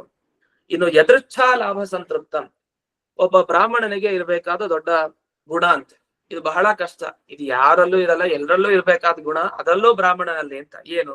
ಯದೃಚ್ಛಾ ಲಾಭ ಅಂದ್ರೆ ಸಿಕ್ಕಿದ್ರಲ್ಲಿ ತೃಪ್ತಿ ಪಡೋದು ಅಂತ ಅರ್ಥ.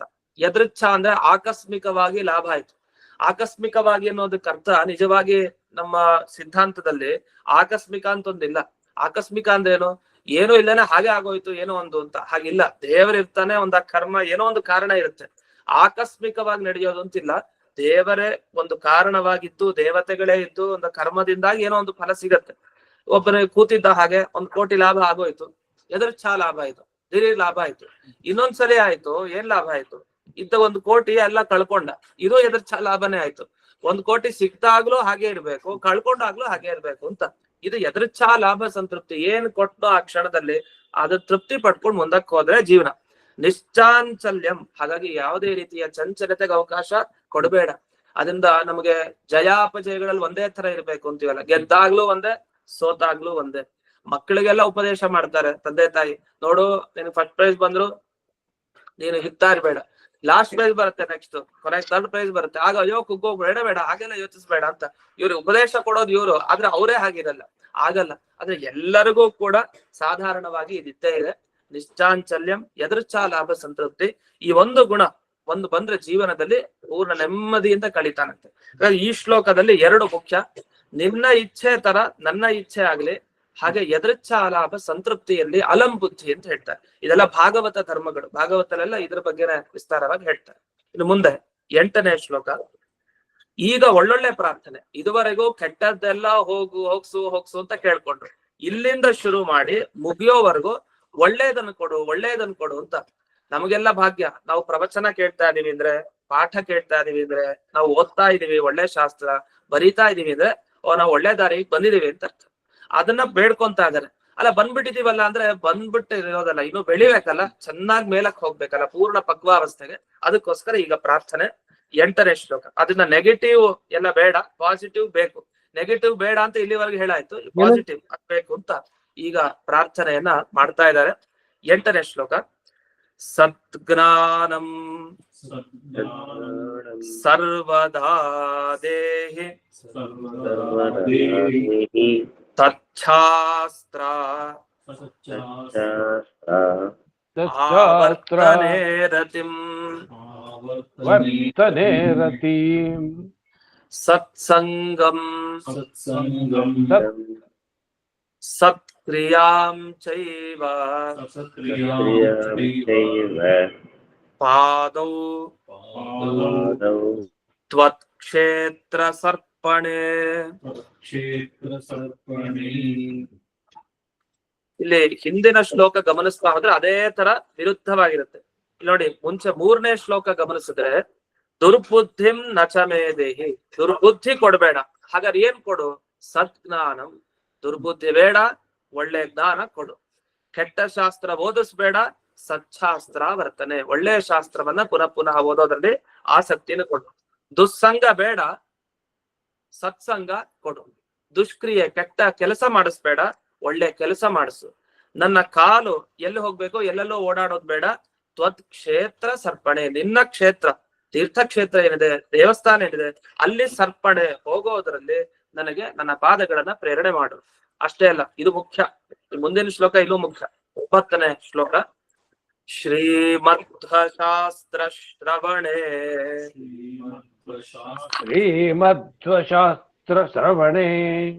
ನಿಯುಂಕ್ಷ್ವ ಶ್ರವಣೆ ಸದಾ ಹಯಾಸ್ಯ ಚಕ್ಷುಂಷಿ ಚ ಮೇ ದರ್ಶನೆ ಸನ್ನಿಯೋಜಯ. ಶ್ರೀ ಮಧ್ವಶಾಸ್ತ್ರ ಶ್ರವಣೆ, ಮಧ್ವಾಚಾರ್ಯರ ಶಾಸ್ತ್ರ ಹೇಳಲಿಕ್ಕೆ ನನ್ನ ಕಿವಿಯನ್ನ ಸದಾ ಪ್ರೇರಣೆ ಮಾಡುತ್ತ. ಯಾಕಂದ್ರೆ ಮಧ್ವಾಚಾರ್ಯರ ಶಾಸ್ತ್ರ ಹೇಗೆ ಅಂದ್ರೆ ದೇವತೆಗಳಿಂದ ಹಿಡಿದು ಮನುಷ್ಯರವರೆಗೆ ಎಲ್ಲರಿಗೂ ಕೂಡ ಮೋಕ್ಷಪ್ರದ ಅಂತ ಹೇಳ್ತಾರೆ, ಅಂತ ಸುಖ. ಅದನ್ನ ಹೇಳ್ತಾರೆ, ಮಹಾ ಆನಂದ ತೀರ್ಥಸ್ಯ ಯೇ ಭಾಷ್ಯ ಭಾವಂ ಮನೋವಾಗ್ಭಿರಾವರ್ತಯಂತೆ ಸ್ವಶಕ್ತ್ಯ ಸುರಾಧ್ಯ ನರಾಂತ ಮುಕುಂದ ಪ್ರಸಾದಾತ್ ಇಮಂ ಮೋಕ್ಷ ಮೇತೆ ಭಜಂತೆ ಸದೇತಿ ಅಂತ. ಅದು ಮಧ್ವಾಚಾರ್ಯ ಭಾಷ್ಯ ಗ್ರಂಥ ಕಚ್ಚ ಹೇಳಿದ್ರು. ಅದು ಅಷ್ಟೇ ಅಲ್ಲ, ಎಲ್ಲದಕ್ಕೂ ಅನ್ವಯಿಸ್ಕೊಳ್ಳೋದು.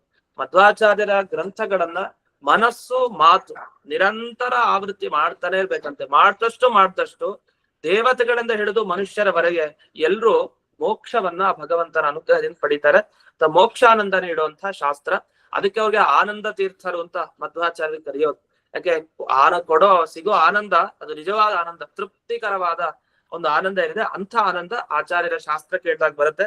ಇದೆಲ್ಲ ಮಧ್ವಾಚಾರ್ಯ ಶಾಸ್ತ್ರನೇ. ಯಾವುದು? ಈ ಪ್ರಾರ್ಥನಾ ದಶಕ ಸ್ತೋತ್ರ, ನವಗ್ರಹ ಸ್ತೋತ್ರ, ಇದೆಲ್ಲ ಮಧ್ವಾಚಾರ ಶಾಸ್ತ್ರನ ಅಂತ. ಅವ್ರೇನ್ ಬರ್ದಿಲ್ದೇ ಇರ್ಬೋದು, ಆದ್ರೆ ಅವ್ರು ಹೇಳೋ ವಿಷಯಗಳನ್ನೆಲ್ಲ ಇಲ್ಲಿ ಸಂಗ್ರಹ ಮಾಡಿದ್ದಾರೆ ವಾದಿರಾಜರು, ಅದನ್ನ ಹೇಳ್ತಾ ಇದ್ದಾರೆ. ಅದೇ ನನ್ನ ಶ್ರವಣ ಕಿವಿ ಯಾವಾಗ್ಲೂ ಅಲ್ಲಿ ಹಯಾಸ್ಯ ಅಂತ, ಹಯವದನ ಚಕ್ಷುಂಶಿ ಚ ಮೇ ದರ್ಶನೆ, ನಿನ್ನನ್ನ ದರ್ಶನೆ ನೋಡೋದ್ರಲ್ಲಿ ನನ್ನ ಕಣ್ಣುಗಳು ಸದಾ ಇರ್ಲಿ. ಕಣ್ಣುಗಳು ಅಂದ್ರೆ ಈಗ ನಾವು ಕನ್ನಡಕ ಹಾಕೊಂಡಿರ್ತೀವಿ, ಆಗ 4 ಕಣ್ಣು ಅಂತ ತಮಾಷೆಗೆ ಹೇಳೋದಿದೆ, ಅದೆಲ್ಲ ಬೇಡ. 2 ಕಣ್ಣು, ಇನ್ನು ನಿಜವಾದ ಅನೇಕ ಕಣ್ಣು ಅಂದ್ರೇನು, ದಿವ್ಯ ದೃಷ್ಟಿ ಬರ್ಲಿ ಅಂತ. ಚಕ್ಷುಂಶಿ ಅಂದ್ರೆ 3, 2 ಕಣ್ಣು ಇದ್ದೇ ಇರುತ್ತೆ ನಿಜ, ಆದ್ರೆ ದಿವ್ಯ ದೃಷ್ಟಿ ಸೇರ್ಕೊಂಡ್ರೆ ಮಾತ್ರ ಆಗ ನಿಜವಾದ ಕಣ್ಣು. 3ನೇ ಕಣ್ಣನ್ನು ಕೊಡು ಅಂತ ಆ ದೃಷ್ಟಿಯಲ್ಲಿ ಇಲ್ಲಿ ಪ್ರಾರ್ಥನೆಯನ್ನ ಮಾಡಿದ್ದು. ಸನ್ನಿಯೋಜಯ ಮೇ ದರ್ಶನೆ, ಇದನ್ನ ಕೈ ದಿವಸ ದೇವ್ರ ಪೂಜೆ ಮಾಡ್ಬೇಕು, ಅದನ್ನೆಲ್ಲ ಮುಂದೆ ಪ್ರಾರ್ಥನೆ ಮಾಡ್ತಾರೆ. 10ನೇ ಶ್ಲೋಕ. ಕರೌ ತ್ವದರ್ಚನೆ ನಿತ್ಯಂ ಸುಖತೀರ್ಥಸ್ಯ ಲೇಖನೆ. ಇದೊಂದು ಇಲ್ಲಿ ಲೇಪನೆ ಅಂತಾನು ಪಾಠ ಇದೆ, ಇನ್ನೊಂದು ಶಬ್ದ ಲೇಖನೆ ಅಂತಿದೆ, ಲೇಪನೆ ಅಂತಾನು ಇದೆ. ತ್ವದಾಲಾಪೆ ತ್ವದುಚ್ಛಿಷ್ಟ ಭೋಜನೆ ಕುರು ಜಿಹ್ವಿಕಾಂ. ಕರೌ ಅಂದ್ರೆ ನನ್ನ 2 ಕೈ ನಿನ್ನ ಅರ್ಚನದಲ್ಲಿ ಯಾವಾಗ್ಲೂ ಇರ್ಲಿ, ದಿವಸ ದೇವರ ಪೂಜೆ ಮಾಡುವಂತ ಭಾಗ್ಯವನ್ನ ಕರುಣಿಸು. ಅಷ್ಟೇ ಅಲ್ಲ, ಕೈ ಇನ್ನೊಂದು ಕೆಲಸ ಮಾಡ್ಬೇಕು, ಸುಖತೀರ್ಥಸ್ಯ ಲೇಖನೆ. ಸುಖತೀರ್ಥರು ಅಂದ್ರೆ ಆನಂದ ತೀರ್ಥರು, ಆನಂದ ಸುಖ ಎಲ್ಲ ಒಂದೇ. ಸುಖವಾದ ಶಾಸ್ತ್ರವನ್ನ, ತೀರ್ಥ ಅಂದ್ರೆ ಶಾಸ್ತ್ರ, ಸುಖವಾದ ಶಾಸ್ತ್ರ ಬರೆದ ಆನಂದ ತೀರ್ಥರ ಗ್ರಂಥಗಳನ್ನ ಬರೆಯೋದ್ರಲ್ಲಿ ನನ್ನ ಕೈ ಉಪಯುಕ್ತ ಆಗ್ಲಿ. ನಾವೆಲ್ಲ ಈ ಸ್ತೋತ್ರಗಳನ್ನ ಓದ್ತೀವಿ, ಹೋದ್ಮೇಲೆ ಒಂದ್ಸಲಿ ಬರೆದ್ರೆ ತುಂಬಾ ಪುಣ್ಯ ಇದೆ, ಒಂದೊಂದು ಅಕ್ಷರಕ್ಕೂ ಕೂಡ ತುಂಬಾ ಪುಣ್ಯ ಇದೆ.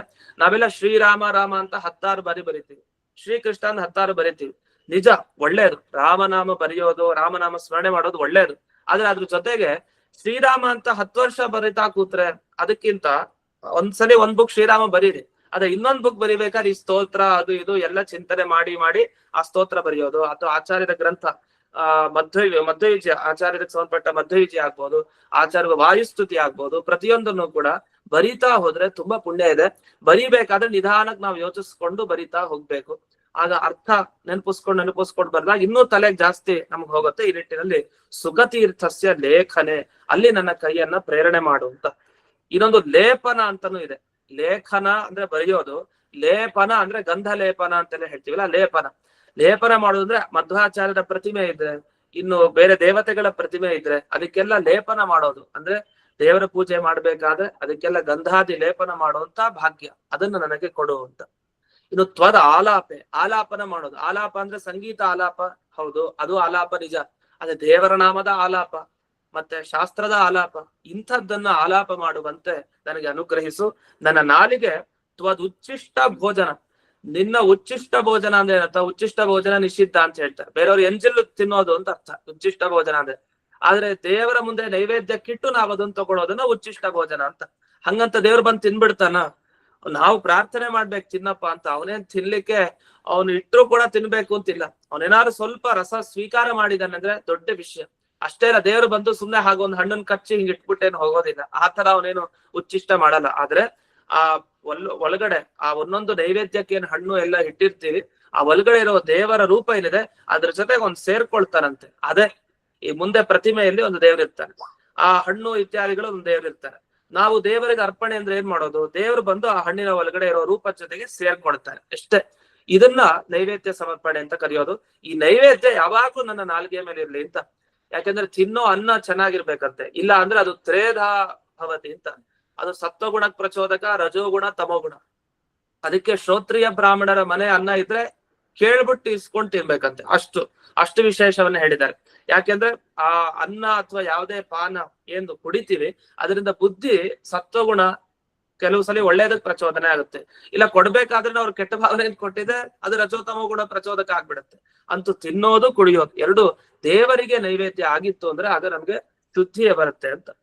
ಇನ್ನು ಮೂಗು ಅದ್ರ ಬಗ್ಗೆ ಮತ್ತೆ ತಲೆ ಬಗ್ಗೆ ಪ್ರಾರ್ಥನೆ ಮಾಡಿ ಈ ಪ್ರಾರ್ಥನಾ ದರ್ಶಕ ಸ್ತೋತ್ರ ಪಾರಾಯಣ ಮಾಡಿದ್ರೆ ಏನು ಫಲ ಅಂತ ಕೊನೆಯ ಭಾಗಕ್ಕೆ ಬರ್ತಾ ಇದೀವಿ. 11ನೆಯ ಶ್ಲೋಕ. ಘ್ರಾಣಂ ಭವತು ನಿರ್ಮಾಲ್ಯ ಆಘ್ರಾಣನೆ ನಮನೇ ಶಿರಃ ನಮನೇ ಶಿರಃ ದೇಹಿ ಮೇತು ದೇಹಿ ಮೇತು ಜ್ಞಾನ ಭಕ್ತಿ ಜ್ಞಾನ ಭಕ್ತಿ ಪಶುಪುತ್ರ ಪಶುಪುತ್ರ ಧನಾದಿಕಂ ಧನಾದಿಕಂ ಘ್ರಾಣಂ ಭವತು. ನನ್ನ ಮೂಗು ಯಾವುದನ್ನ ಆಘ್ರಾಣಿಸ್ಬೇಕು, ಯಾವುದರ ವಾಸನೆಯನ್ನ ಗ್ರಹಿಸ್ಬೇಕು? ನಿರ್ಮಾಲ್ಯ. ಭಗವಂತನಿಗೆ ನಿರ್ಮಾಲ್ಯ ಮಾಡೋದಿದೆ. ನಾವು ನಿರ್ಮಾಲ್ಯ ತೀರ್ಥವನ್ನ ತಗೊಳ್ಳದೆ ನಾವು ಮುಂದೆ ಅನುಷ್ಠಾನ ಮಾಡ್ಲೇಬಾರ್ದು. ಗೋಪಿ ಚಂದನದಿಂದ ನಾವು ಊರ್ಧ್ವ ಪುಟ್ಟ ಧಾರಣೆ ಮಾಡ್ಕೊಳ್ತೀವಿ. ಆಗ ನಾವು ಕೈಗೆ ನೀರು ಹಾಕೊಳ್ತಾ ಇರ್ತೀವಿ. ಆ ನೀರು ಶುದ್ಧವಾದ ನೀರಲ್ಲ. ಅಷ್ಟೊತ್ತಿಗೆ ದೇವರ ಪೂಜೆ ಆಗಿರ್ಬೇಕು, ದೇವರಿಗೆ ಅಭಿಷೇಕ ಆಗಿರ್ಬೇಕು. ಅಂತ ನೀರೇನಿದೆ ಆ ನೀರನ್ನ ಹಾಕೊಂಡು ನಾವು ಗೋಪಿ ಚಂದ್ರದಿಂದ ಊರ್ಧ್ವ ಪುಟ್ಟ ಧಾರಣೆ ಮಾಡ್ಬೇಕು. ನಮ್ಗೆ ಅಂದ್ರೆ ಬರೀ ನೀರು ಹಾಕೊಂಡೇ ಅಭ್ಯಾಸ ಆಗ್ಬಿಟ್ಟಿರುತ್ತೆ. ನಿರ್ಮಾಲ್ಯ ತೀರ್ಥ, ಆ ನಿರ್ಮಾಲ್ಯದ ಆಘ್ರಾಣನೆ. ಇನ್ನೊಂದು ತುಳಸಿ ಅರ್ಪಣೆ ಮಾಡಿರ್ತೀವಿ ದೇವರಿಗೆ, ಅದನ್ನು ನಿರ್ಮಾಲ್ಯ ಅಂತಾನೆ ಕರೀತಾರೆ. ತುಳಸಿ ಅರ್ಪಣೆ ಮಾಡಿ ತುಳಸಿಯ ವಾಸನೆ ನಮ್ ಮೂಗಿಗೆ ಬರ್ಬೇಕು. ದೇವರಿಗೆ ಹಾಕುವ ಪುಷ್ಪ ಅದರ ವಾಸನೆ ಬರ್ಬೇಕು. ಮೊದಲೇ ನಾವು ವಾಸನೆ ತಗೊಂಡು ಅವನ್ ದೇವರಿಗೆ ಹಾಕೋದಲ್ಲ. ದೇವರ ಪುಷ್ಪ ಹಾಕಿ ಆಮೇಲೆ ನಾವು ತಗೊಂಡಾಗ ಸ್ವೀಕಾರ ಮಾಡ್ಬೇಕಾದ್ರೆ ಅದು ಮೂಗಿಗೆ ಹೋಗ್ಬೇಕಂತೆ. ದೇವರಿಗೆ ಸಂಬಂಧಪಟ್ಟ ಹಾಗೆ ಏನು ಹೋದ್ರು ನಮ್ಮ ಇಂದ್ರಿಯಗಳ ಒಳಗಡೆ ಅದು ಒಳ್ಳೇದಕ್ಕೆ ಕಾರಣ. ಆ ದೃಷ್ಟಿಯಲ್ಲಿ ನಿರ್ಮಾಲ್ಯ ಆಘ್ರಾಣನೆ. ಇನ್ನು ಕೊನೆಗೆ ಎಲ್ಲ ಇರ್ಲಿ, ನಮನೇ ಶಿರಃ. ಶಿರಃ ಅಂದ್ರೆ ತಲೆ ಯಾವಾಗಲೂ ಬಾಗ್ತಾ ಇರ್ಬೇಕು, ನಮಸ್ಕಾರ ಮಾಡ್ತಾ ಇರ್ಬೇಕು, ಅದಂತೂ ಇರ್ಬೇಕು. ಹೀಗೆ ಪ್ರತಿಯೊಂದು ಇಂದ್ರಿಯ, ಕೈಯಿಂದ ಹಿಡಿದು ಇದು ತಲೆಯಿಂದ ಹಿಡಿದು ಕಾಲಿನವರೆಗೆ, ಕಾಲಿನಿಂದ ಹಿಡಿದು ತಲೆಯವರೆಗೆ, ಇಲ್ಲೆಲ್ಲ ಕೆಟ್ಟ ವಿಷಯದಲ್ಲಿ ಹೋಗೋದ್ ಬೇಡ, ಒಳ್ಳೆಯ ವಿಷಯದಲ್ಲಿ ಬರ್ಲಿ ಅಂತ ಪ್ರಾರ್ಥನೆಯನ್ನ ಮಾಡಿ ದೇಹಿ ಮೇತು. ಇನ್ನು ಜನರಿಗೆಲ್ಲ ಲೌಕಿಕ ಫಲ ಇಷ್ಟ, ನಮ್ಗೇನೇನ್ ಇಷ್ಟ? ಜ್ಞಾನ ಇಷ್ಟ ಅಂತ. ಜ್ಞಾನ ಯಾರಿಗೂ ಇಷ್ಟ ಇಲ್ಲ, ಅದು ಕೊನೆಗೆ ಹಾಕ್ತಾ ನೋಡಿ, ಅದು ತುಂಬಾ ಇಷ್ಟ.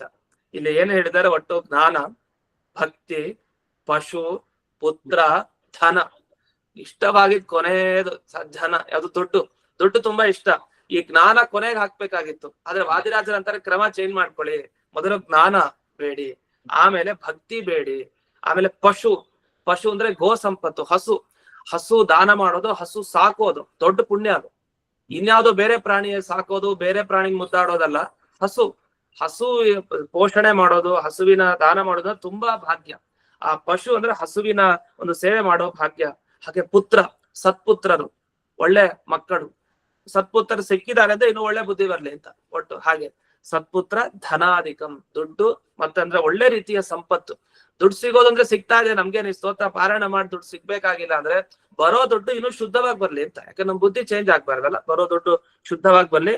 ಆದಿಕಂ, ಇನ್ನು ಬೇಕಾದಷ್ಟಿದೆ. ಹಾಗಾದ್ರೆ ಈ ಪ್ರಾರ್ಥನಾ ದಶಕ ಸ್ತೋತ್ರ ಪಾರಾಯಣ ಮಾಡ್ತಾ ಏನ್ ಕೇಳ್ಕೊಳ್ಳೋದು? ದಾನ, ಭಕ್ತಿ, ಪಶು, ಪುತ್ರ, ಧನ, ಇದೇ ಮೊದಲಾದ ಒಳ್ಳೊಳ್ಳೆ ಇದನ್ನೆಲ್ಲ ನನಗೆ ನೀಡು ಹಯಗ್ರೀವ ಅಂತ ನಮ್ಗೆ ಕುಲದೇವರ ಹತ್ರ ಪ್ರಾರ್ಥನೆ. ಅದೇನಿಲ್ಲ, ಹಯಗ್ರೀವ ಅಭಿನ್ನ ಸ್ವಾಮಿ, ಆ ರೀತಿ ಪ್ರಾರ್ಥನೆ ಮಾಡಿ ಈ ಪ್ರಾರ್ಥನಾ ದಶಕ ಸ್ತೋತ್ರವನ್ನು ಯಾವಾಗ ಹೇಳ್ಬೇಕು ಅಂತ ಒಂದು ಅದರ ವಿಚಾರವಾಗಿ ಈಗ 12ನೇ ಶ್ಲೋಕ, ಕೊನೆಯ ಶ್ಲೋಕದಲ್ಲಿ ತಿಳಿಸ್ತಾರೆ. ಪ್ರಾರ್ಥನಾ ದಶಕಂ ಚೈತತ್ ತ್ರಿಕಾಲೇ ಯಃ ಪಠೇನ್ನರಃ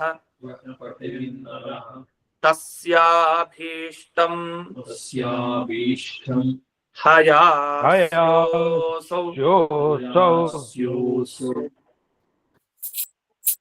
ದತ್ವಾ ರಕ್ಷತಿ ಸರ್ವದಾ.